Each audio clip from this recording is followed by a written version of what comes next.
Figured I'd start the video out here today, just so you can see the outside of the loft, and also so I can show you what happens when I tell the birds are coming. Hi guys! Come to see you! Wow, the one time. Usually they come shooting out to greet me. Once I've announced who I am, they're not quite as interested in my family, because my family doesn't yeah, there she is. Family doesn't spend quite as much time out here. Oh, I forgot to get your bricks. Bricks are outside.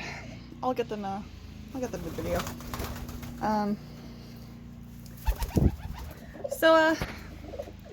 Figured I'd do a slightly different version of this video today, because I had an online friend ask me about how pigeon care works. So you know, my sort of usual people who watch probably already know most of this stuff, but I figured I would go over some of the basics and stuff like that. So there's more than one way to keep pigeons. There's you know, not a lot that's completely wrong about keeping pigeons. There's like a foundational care that how did you already poop on that? There's foundational care, which you gotta take care of before moving up to the more complicated stuff. But sorry, they pooped on my stool, which I want to sit on. There we go. So the basics of a pigeon care is you gotta start with diet. Pigeons are strict granivores, which means they really only they get nutritional value from embryonic seed material, which includes you know, your basic seeds and stuff like lentils and peas. Corn is also somewhat nutritional for them. I don't think corn is actually like the best thing in the world for them. I think it's probably just mostly starch, but it's good for them for a good boost of energy for times when it's cold and they need some boost. Who is up there making noise? Storm's thinking about feeding the babes, so I'll go over and talk while I watch them.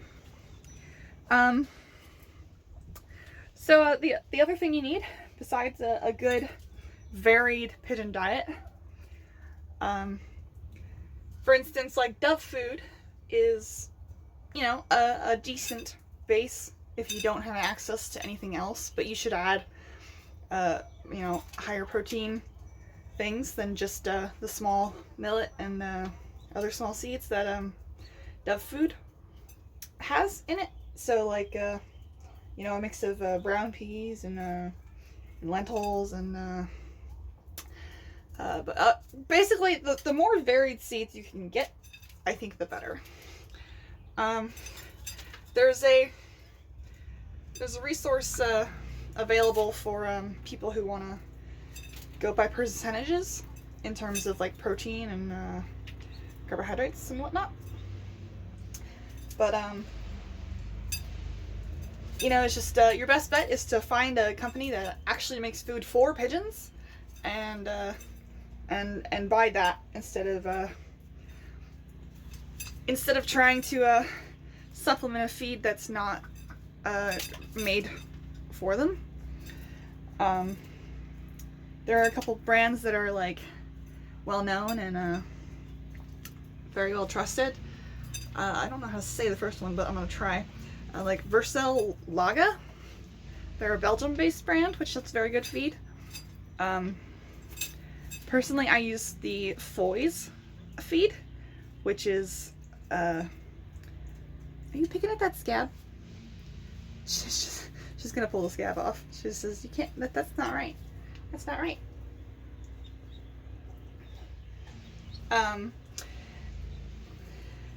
Which, I get breeder conditioner without corn because my birds hate corn. They won't even eat it at all, so it's just a big waste to buy anything with corn in it. Doesn't matter if it's whole corn, cracked corn, or popcorn. They hate it.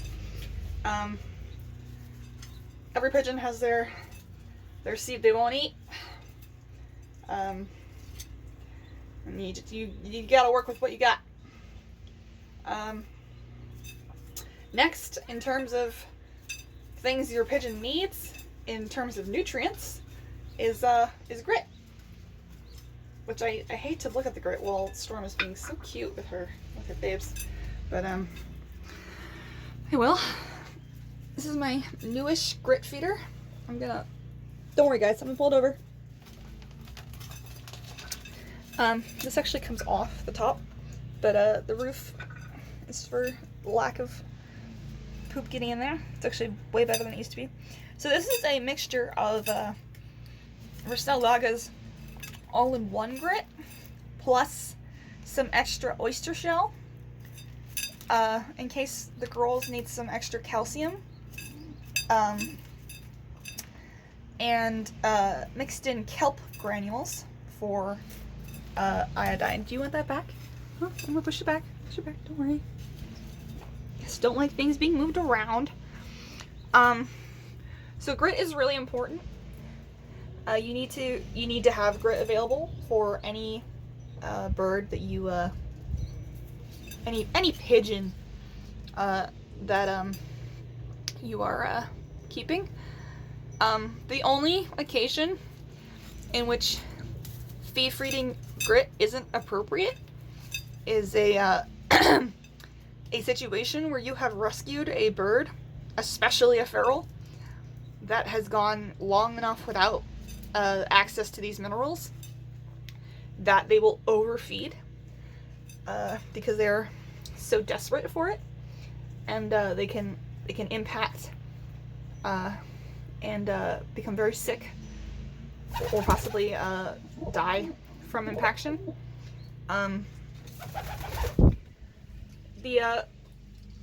One of the big rescues out there, the first one, oh, good, she's feeding. The first one that comes up when you Google pet pigeons, I won't name them just because this is a public platform and I don't really want to attract unfortunate attention. They recommend just sprinkling grit on your food, but personally I think that's a great way of giving your bird a mineral deficiency by not letting them take all that they want and all that they need, because a healthy bird that is relatively well supplied with minerals will definitely self-moderate. You know that? Yeah, fine. So I give them that big giant bowl of grit, and they can take as much or as little as they need. A lot of people think grit is for mechanical purposes, but it's actually for it's just minerals. It's just a mineral thing. So you wanna get a grit that's not just you know, ground up rocks. Like chicken grit is not really helpful. You can get oyster shell, but that's mostly just calcium, and it's recently sort of been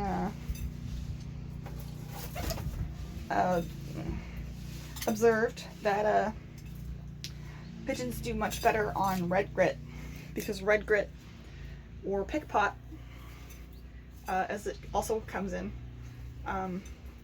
has more minerals, including salt and other stuff, The Versele-Laga all-in-one grit has a ton of things in it. It's even got vitamin additives, which is probably really great for indoor birds, because it's got vitamin D3 in it, which indoor birds, if they're not having access to sun, really should be getting. The UV lights that are sold for birds aren't necessarily always very helpful, and you know, it's probably better just to give them a vitamin supplement. I'm not really worried about my my birds getting vitamin D3 though, because they are outside and they have access to the sun. It is through you know, this mesh, but they're definitely not lacking sunlight. Another key feature is, you know, always having water available, especially clean water. As you can see, there's actually some seeds in here, but that's not... Who is that? Hi, Taco. That's not a huge deal. I just pick them out when I can. It's like poop. You gotta really clean out and do a full exchange for. Another great thing to provide for your birds is rough. What, you may say hi? Is rough surfaces to land on for their claws. So I have these pavers and the bricks and the wood. I've got this stump over here. I basically I tried to have different level perches all over the place and scatter them with rough surfaces for their claws. Probably not a necessary health addition, but it's great to avoid scratching yourself or having their claws long enough that their toes start to turn outward, which isn't, you know, necessarily extremely harmful, but I can't imagine it's comfortable for the birds. Now I've done both inside birds and outside birds. Personally, I think my indoor bird care was just not nearly as good or complete as it is out here, just because I lived in a house where I couldn't take them out without a fuss, and or for as long as they needed to be out, and so they weren't getting the exercise they needed. Exercise is really important for birds, especially certain breeds. Taco is tapping my screen now, so if you hear tapping, that's why. Please don't stop my video.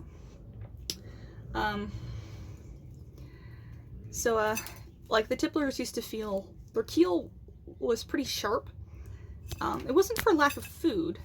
It was more of a, it's because tipplers are actually a performance breed, and if they aren't flying constantly or, you know, regularly, they don't have any muscle in their breast to Taco turned off my video.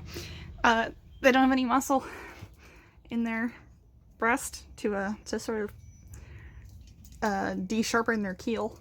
So now their keel, which is basically the bird's sternum, it's a great way of measuring condition. It feels much better and much less sharp.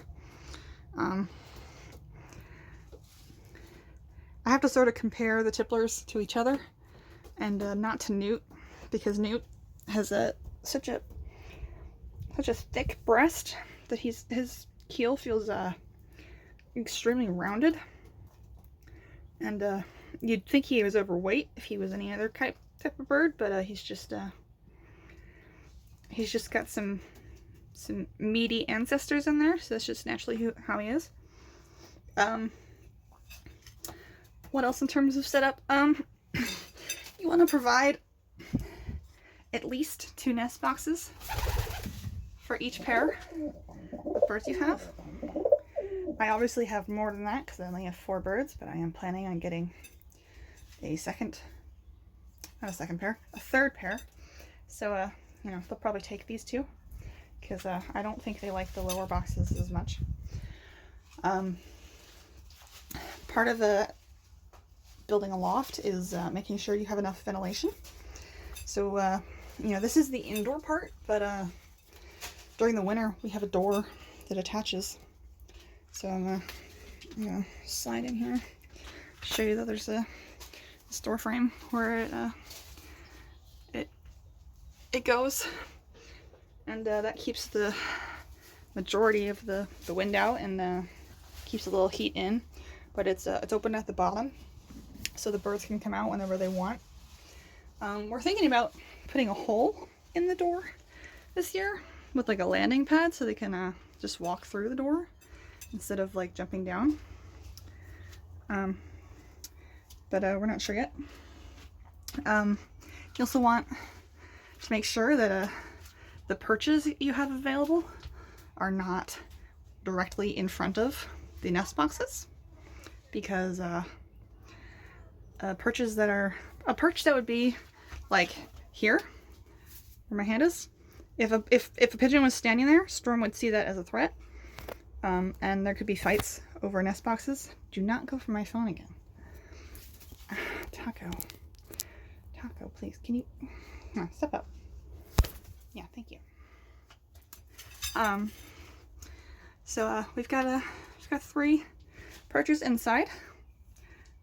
Figured that you know, they don't need a whole ton in here, because they've got you know, other places to roost if they want to.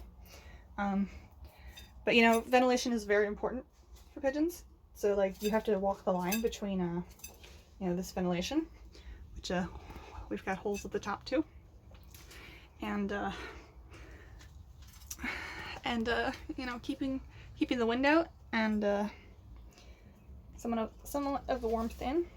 Pigeons can tolerate cold really well, but it's wind chill that really doesn't do them any favors. Another thing is you want to keep your loft fairly clean. Obviously, it's, you know, it's not spiffy in here, but just recently cleaned up a lot of buildup. So like down there was like a big thick wad of poop, or Newt was just shooting it when he slept. And you want to get the buildup before it's you know, nasty and it's like just being tracked everywhere, because they're it's reached a point where it can't dry out. So we've got more perches out here. This width is really good for keeping them relatively clean and having the poop just hit the floor. They just you know, they'll stand like this and their butt just goes poop. I've got a rubber mat that's extra from the flooring on the roof, for some shade during the summer if they want to be out here and not necessarily be in direct sun. We made the roof of the indoor part clear, which I think personally now was probably a little foolish, but it's good during the winter because it does create some heat in here. But during the summer and the spring, we have to put this rug on top of it because it gets too hot from the sun. In terms of handling birds, you're supposed to do what is called a show hold on your birds when you pick them up, but I'm actually really bad at it. I don't have a lot of practice with it. We're basically who can I share this with? I don't want to disturb Storm.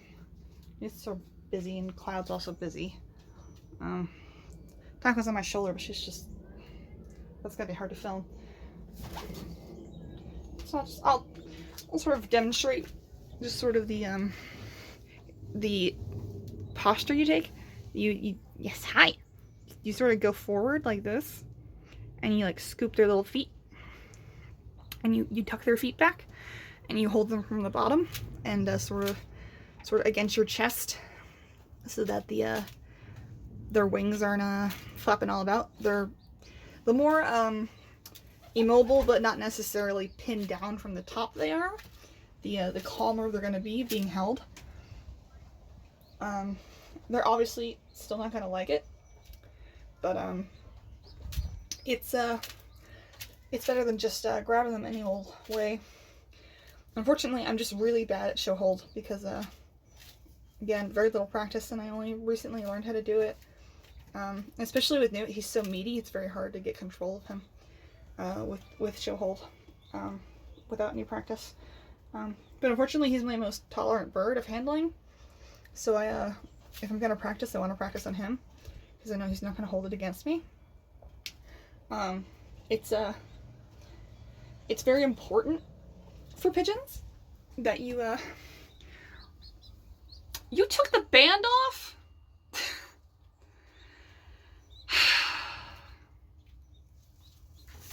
Yeah, I'll take that. I'll take that.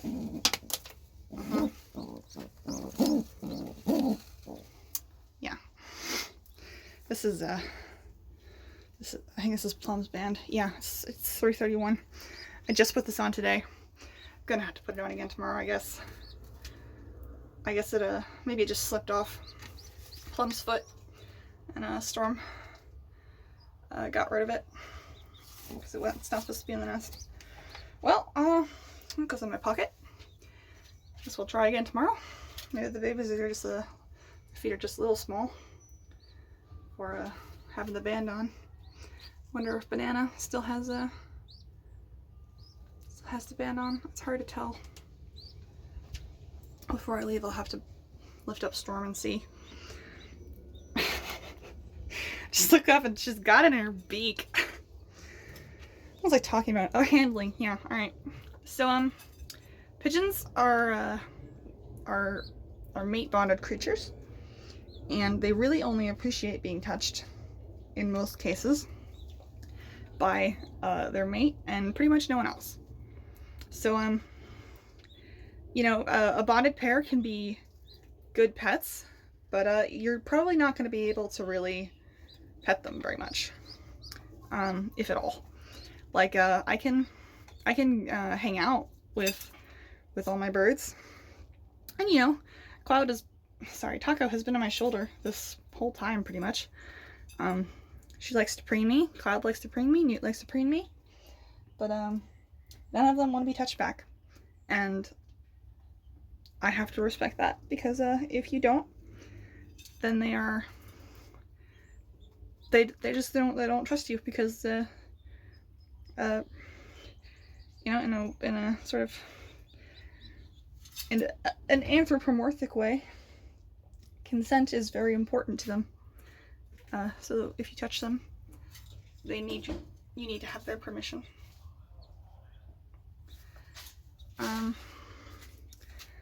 What else would I talk about out here?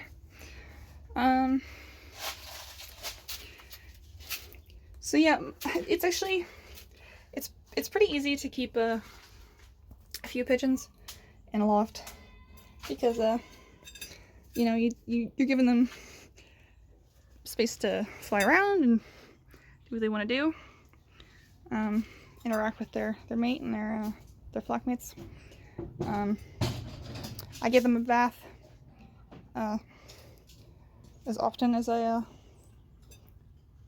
can. They really love that. Indoor keeping is it's a little different. You gotta have your bird out like as often as you really can allow for your situation. If you can't have your bird out for at least like 4 hours a day, if not more, then it's probably better to find a situation where you can keep it in a big enclosure, either inside or outside. People buy like catios, and put them together inside for like a big decent enclosure, because parrot cages are just not the right size or shape. They're too tall. They just need a lot of floor space along with flight space. So you have to go wide and you go long. But some height doesn't hurt either, as long as they have the space to fly up there. In terms of keeping a pair of birds that you don't intend to breed, there's such a thing as fake eggs. You can buy them in wooden or plastic, or you can even make your own with clay. When the female lays her eggs, you just switch out the real egg for the fake egg and let her sit on it for however long she wants, up to about 22 days. The incubation period is 18 days, but sometimes they'll sit up to that long. But after 22 days, you should probably take the eggs and let the hen, focus on something else besides the eggs, go about her business, and then the cycle will start anew. Let's see, for healthcare, it's great if you have a vet nearby who will see your birds. A lot of vets, unfortunately, are just not very pigeon savvy. They want to treat them like parrots and have them eat things parrots would eat, like parrot pellets, which are not nutritionally complete for a pigeon, or things like fruit or veggies, which pigeons just A, do not digest well, if at all, and B, do not get any nutritional value out of. So you gotta sort of quiz your vet on whether or not they know what they're doing. But sort of the main function of a vet in terms of pigeons, I think, is being able to bring in the bird or a fecal sample and have them do a swab or a fecal test and make sure that your bird isn't carrying coccidia or worms or canker slash trich. I don't know how to say it. I have only never seen it spelled. But I know that the other form is called canker. Not the other form, it's the other name. If you get a bird from a breeder who is not one of the more ethical breeders, especially like I would say most of the companion breeders, if not all of them, are very up on their care and will ship out healthy, parasite-free birds.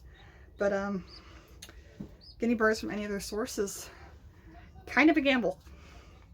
I've heard a misconception that showbirds are healthier because other people who show animals, the animals have to be healthy, right?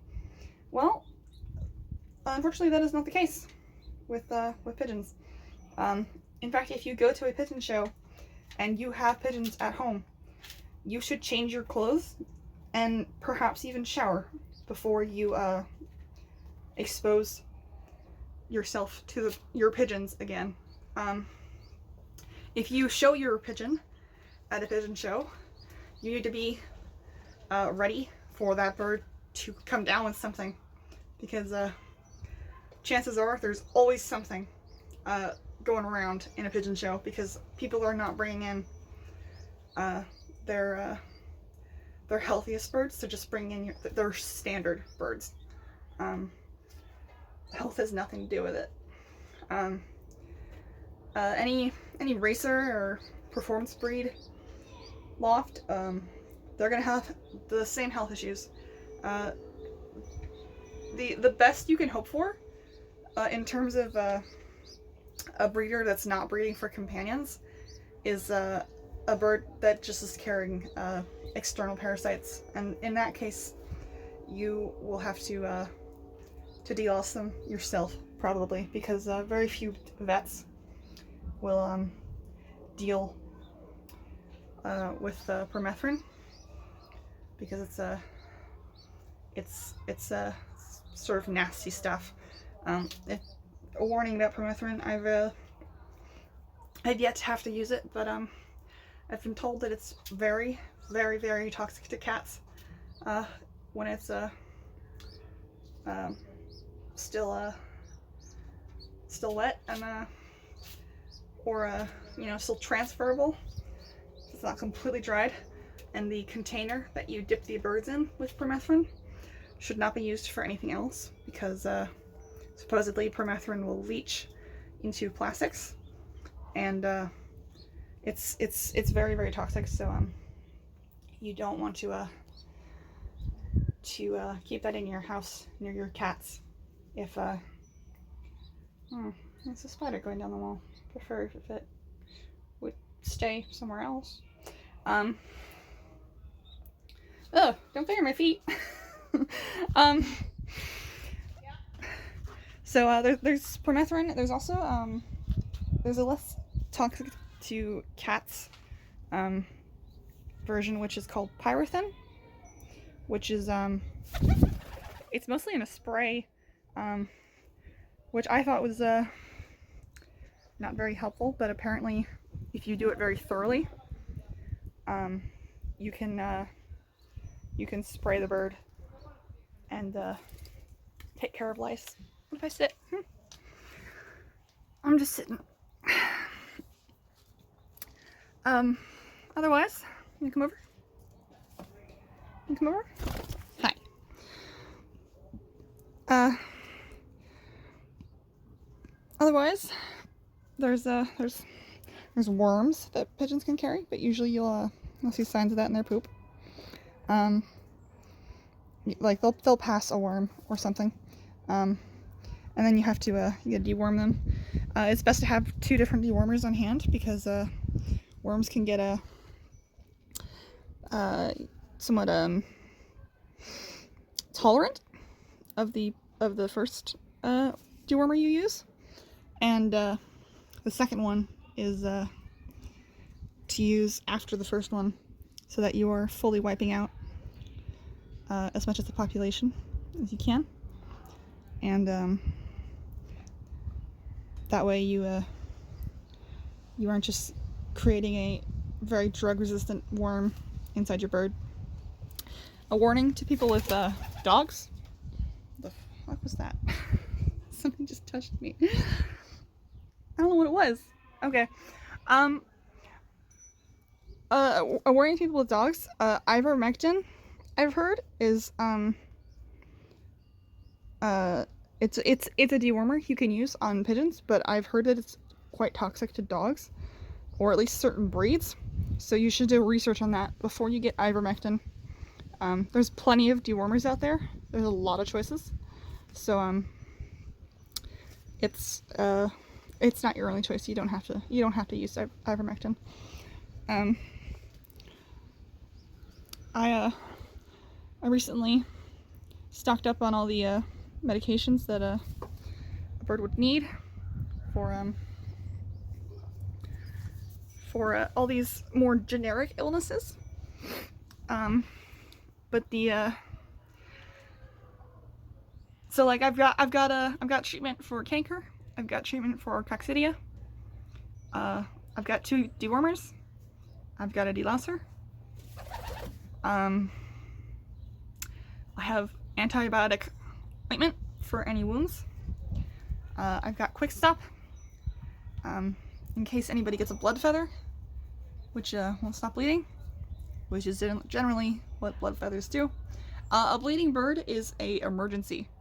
If you see your bird bleeding, especially a mature bird, like you know, day 2, Newt cut his Peep on accident because we were trying to do baby check, and the Peep got in the way of the finger, and he cut the neck.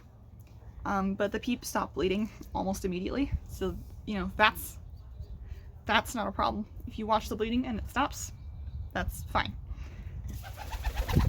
Hi, Taco. If you watch the bleeding and it continues, that is a emergency. If you don't have quick stop, which is the sort of best option in stopping a bird's blood flow, then cornstarch is also a handy implement. Sorry, that's my father's lawnmower / tractor. I'll just wait.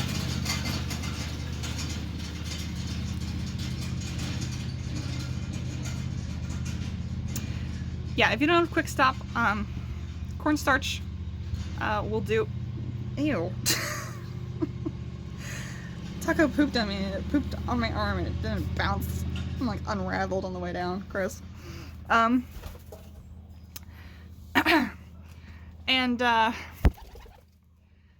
so what was I talking about, Taco? The tractor really threw me off. Really threw me off. Quick stop. Yeah, bleeding. So a blood feather is basically a feather that's been growing and then has snapped off before it's reached its its full flight potential. Like it's just a shaft that's like still being filled with blood to grow it. And if it snaps, and it'll just bleed. So you have to usually you have to grab a pair of tweezers and grab it near the base of the feather and just swiftly yank it out. That's like a very quick sort of summary of what to do with a blood feather, but definitely look up what you're supposed to do with the blood feather before it happens, because if you don't have anything to stop the bleeding of the blood feather and you need to pull it, there's you got limited time. It's not like your bird's gonna die in 5 minutes, but it is an emergency.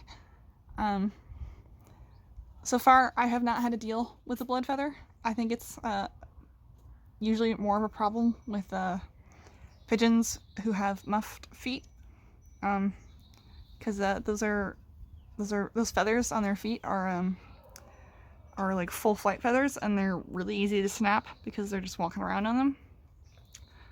The grouse muffs we have on the lucernes. See his fluffy feet. These are like as full as grouse muffs get. That's a healthy muff. But if you add slipper and I don't know if there's like a muff gene or if it's just grouse. I think it's like a muff gene. I could be wrong. Don't take my word for it. But at some point there's this form where the feathers get to be like this long, and that's really risky. I would never keep a breed with big muffs like that, because it's just a big risk, and I do not want to pass that on to future generations. Yeah, they have to be trimmed. Anyway, if you're keeping them inside, especially. But they snap so easily. You gotta be careful. The other big things are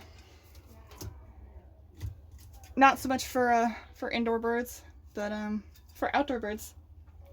There's a vaccine. There's 2 vaccines which your outdoor birds should get, which are PMV and paratyphoid / salmonella. They call it paratyphoid in pigeons, but it is just a strain of salmonella, which is actually harmful to them. I think most salmonellas don't actually do anything to pigeons, but that strain does cause problems. Infertile eggs, deaths in the egg, failed hatches, and even your birds who are carrying it eventually just succumbing and dying.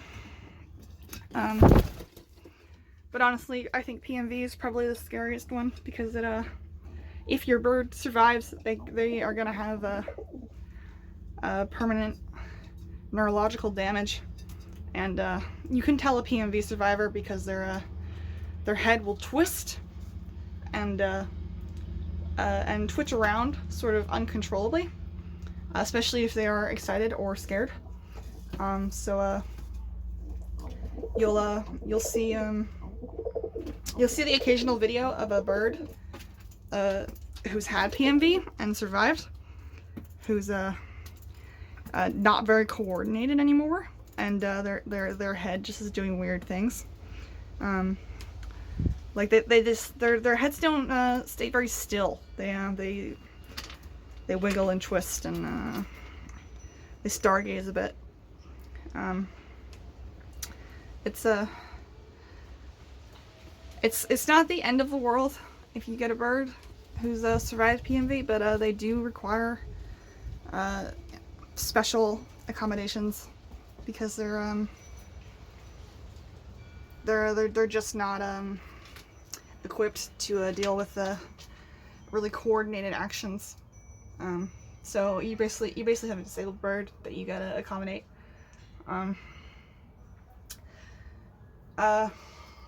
Let's see, what else would I tell people about keeping pigeons? I've kept them for about 3.5 years now, so it's like kind of hard to remember like what isn't just like common knowledge.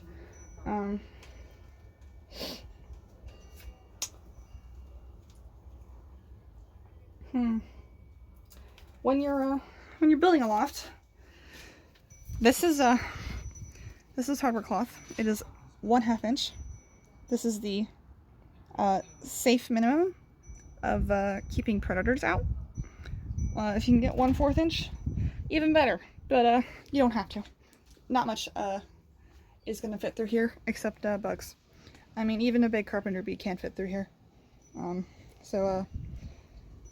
I mean, like a baby corn snake could get in, I guess. But what's a baby corn snake gonna do with you know, these and the eggs? You know, like a baby corn snake is not gonna eat that. I mean, this is wood, obviously, but like a real one. Yeah, the hardwood cloth is a big deal. Very important. If you can build your loft off the ground, that's also great. We are lucky enough to have been able to build it on our deck, which is separated from the ground where, you know, the foxes and other neighborhood predators hang out.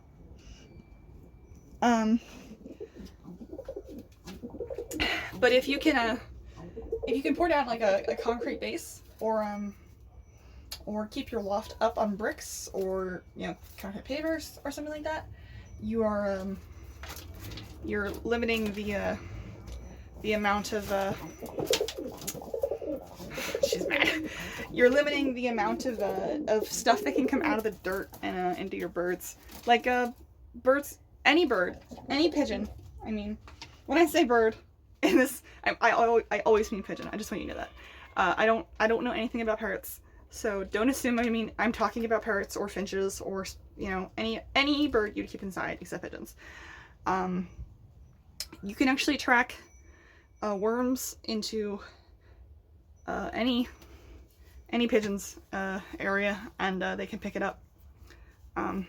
It's of course harder to do inside, but if you are crossing from your house to your loft, you're walking through dirt, well, you could be tracking worm eggs into your loft. So far in the 9 months that I've had these birds out here, we have not had that problem. I think it may have to do with someone on my Discord pointed this out, with the fact that the door I come through is right there. So I'm just going across the deck. I don't touch the ground before I come in here. I rarely go from the grass outside straight into the loft. I usually go inside, and then it's a different separate trip out here. Usually wearing different shoes. So I know one companion breeder. They have bricks outside their loft, and they just take off their shoes before they go in to help limit the tracking in of anything. But you know, honestly, I just don't know how much of a problem it is, especially based on location. Like I don't know if there's places in the U.S. that are more likely to have these trackable worm infestations. But so far it's not been a problem. So while we're talking about health, part of the way you can keep track of your bird's health is by keeping track of their droppings. You want a dropping that is I'm gonna look for something that's relatively well formed and not like squished flat. So this is a decent poop. It's hard to see in the sun, but it's in the shadow. Who's landed on me? Is it Storm? It might be. No, it's Taco. Of course it's Taco. So that's like that's sort of the ideal color of the poop. You know, your bird's poop can change based on what you're feeding them. Like I got I get these like pulses of green, like clay green of poop right after I give them a bunch of safflower seed, because they don't get it all the time. So they just walking around at me. So they their digestive system is not as practiced at handling it. So their poop becomes a concerning color. But it fades a couple days after the high-fat snack has been given. But every time I'm like, oh no, are they finally sick? Bird poop can also become green just from stress. So like a big change in their environment, like moving enclosures, like when I moved the tipplers out into the loft for the first time from the indoor area. Their poops were green and nasty for a couple days. Every time you ship a bird, that bird that you shipped or have received from shipping is going to have really gross, nasty, green, wet poops for at least a few days before they clear up again. So if you get a bird from a breeder that's shipped the bird to you, don't be too alarmed if the poop is just really, really bad looking at first. That's totally natural.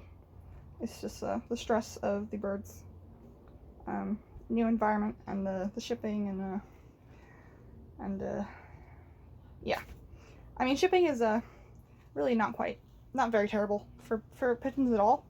They mostly snooze through it because they're kept in a dark box, and that just sort of activates their bird sleep. So yeah, shipping pigeons is totally viable. Shipping eggs is not quite as viable, and also it's, unless you have a parent who foster the eggs, that means you're gonna have to raise the eggs yourself, which is incredibly hard for that first week. And also, you know, it's you have no guarantee that those eggs are fertile until they've been incubating for about a week. In terms of nesting, I provide my birds with bowls because I find they are really bad at sitting on their eggs for the full period if they do not have a bowl to contain the eggs a little bit. Definitely not everybody does this. A lot of people have their like a crate system that's like stackable, and their birds don't seem to have any problem controlling where their eggs go. But my birds seem to have idiot genes when it comes to rolling eggs around. They just can't keep them out of them. So I give them bowls. I think it may be partially what helped the tipplers settle down into 4A for this clutch that this 1 egg clutch that Taco just had. Which by the way, in terms of the egg, you may have seen it on my YouTube, but it was just not right because of the dent in it. And I took it inside, and I saw a bunch of hairline fractures all over it.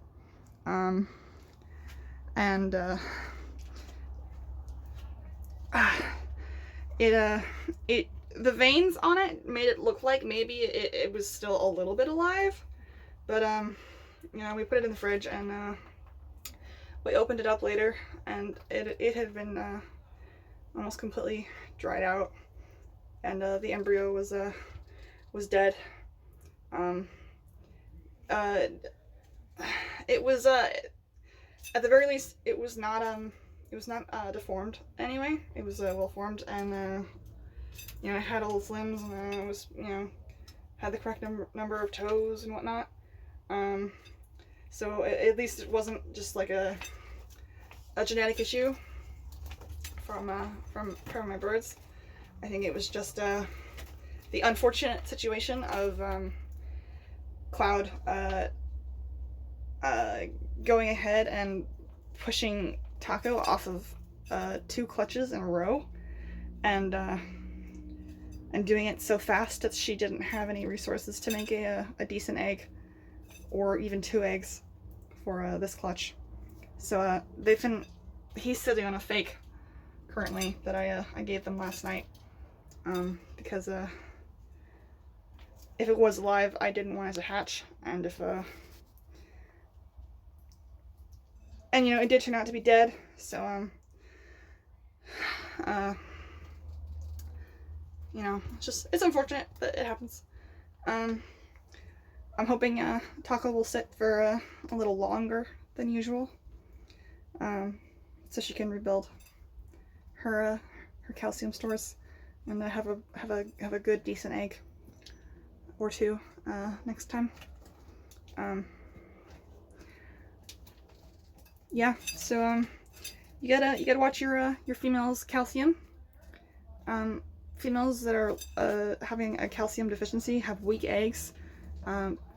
If they're too calcium deficient, they can egg bind, which you really don't want.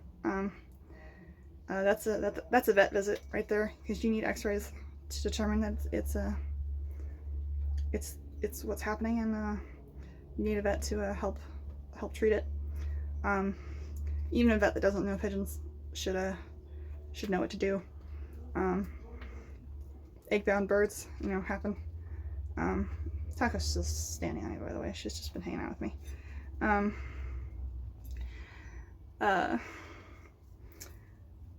You can tell a bird is egg-bound because she'll be very puffy in terms of feathers. She could be panting. She'll be straining because she's trying to pass an egg that won't pass.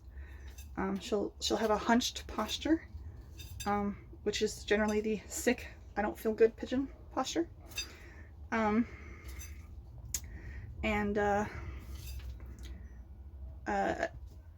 If your bird is, if your hen especially, is having these uncontrollable shaking periods, where they it's not like the vibrate that they do when they're happy or they're scared.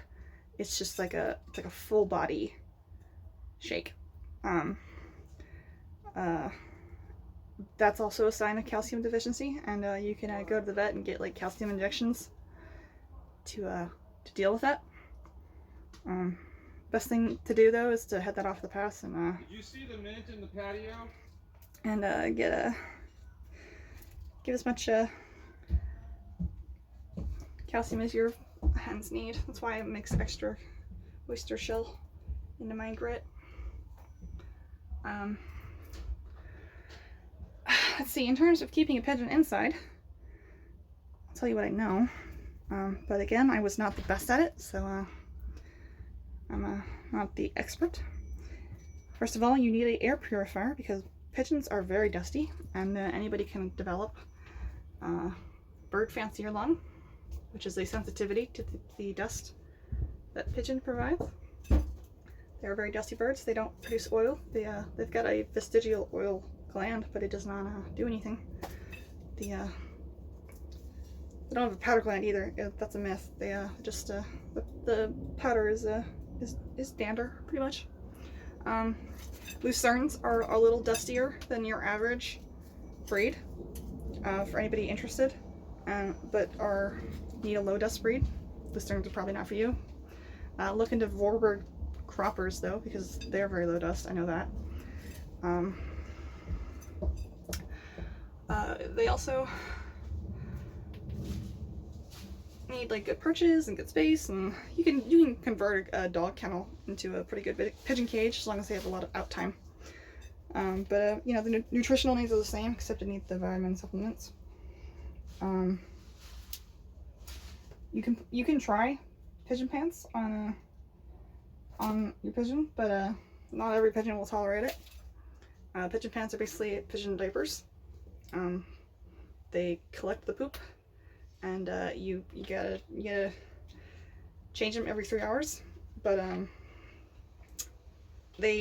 pants should be off for as long as they have been on. So if it's been on 3 hours, it should stay off for 3 hours, because they can get raw spots and sores, and if you let the poop build up in their diaper too much, their vent can get infected because they just can't clear it of poop.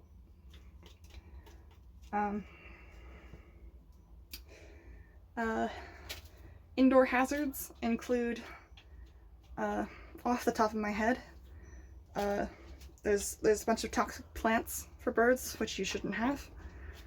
There's a list out there. I don't have it on me because it's a big list. Teflon pans are a big no-no if you have birds of any kind, not even pigeons. I'm talking any birds. So if you have a non-stick pan, I would not risk using it because it could be Teflon or a similar chemical that could when you heat it up, just a Teflon pan just hanging up in your kitchen, not going to hurt them. But as soon as you use it, the fumes are going to be in the air, and it could be lethal for a bird. Candles, scented candles especially, big no-no.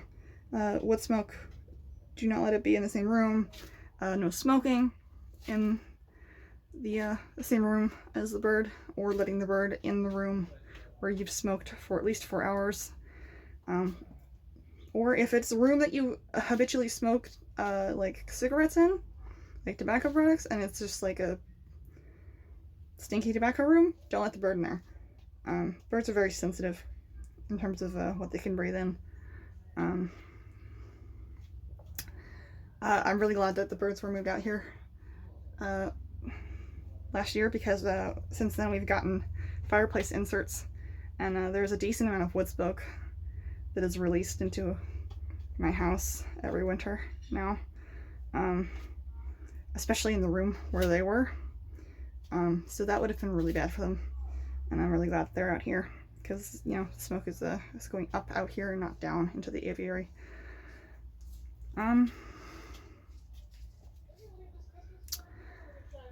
Good nesting materials include pine needles, straw, tobacco sticks.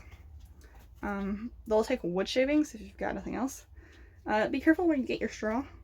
If you get it for like a feed animal, then you're more likely to get cleaner straw, because it's meant for consumption. But other straw can contain mites occasionally. It's just not been cleaned enough.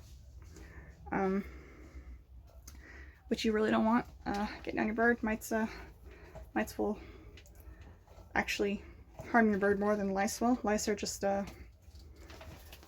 pigeon lice are mostly just feather lice. They don't suck blood or anything. They just they eat feather stuff. You can see holes in feathers if you have lice on your bird somewhere. I was a little concerned that maybe I had some hidden lice in here, but I did a very thorough check on Newt, because by this point everybody would have it if there were lice, and he was pristine, so I'm not worried anymore. I think I've been very lucky with the health of my birds, especially because I got the Dippler's parents from a performance breeder, so who knows what his parents were carrying before I rehomed them and kept the babies.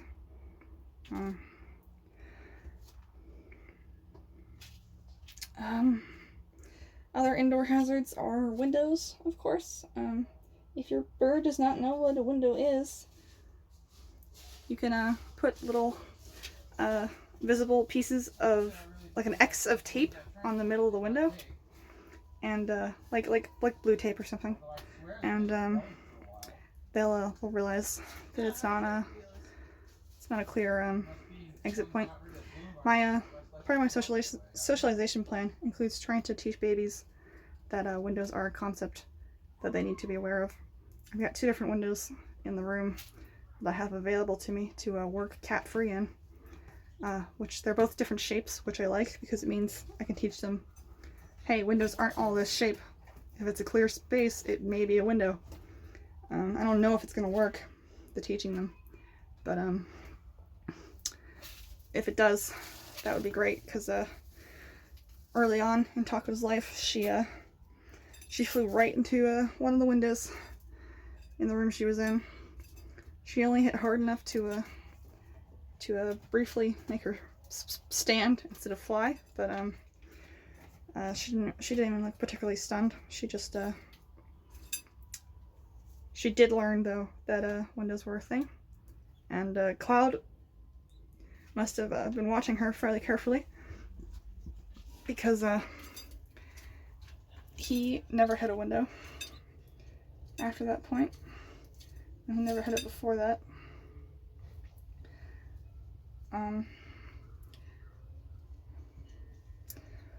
Yeah, I think I've covered a lot of it.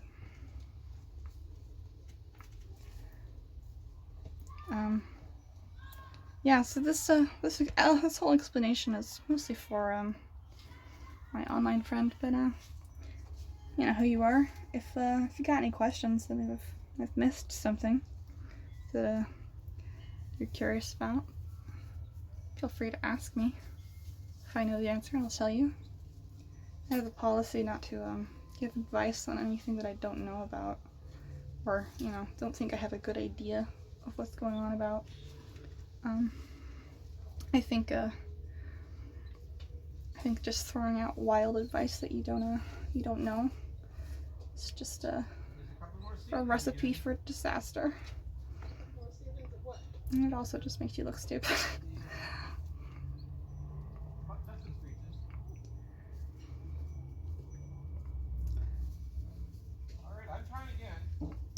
I guess the one last thing to mention. I'll catch this feeding first. I love watching these babies eat. Look at his little tongue go.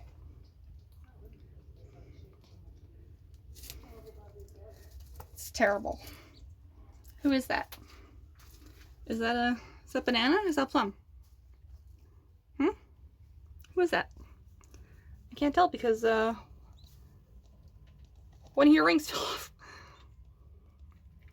I'm gonna have to check who's got the ring on still before I go. I don't wanna. Lou's gonna be mad. Anyway, one last thing is probably a good idea for any loft. My parents said I don't want to film them.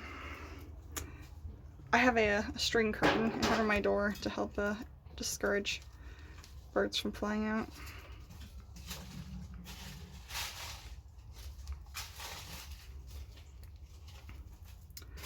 Alright, well, that'll be it for today.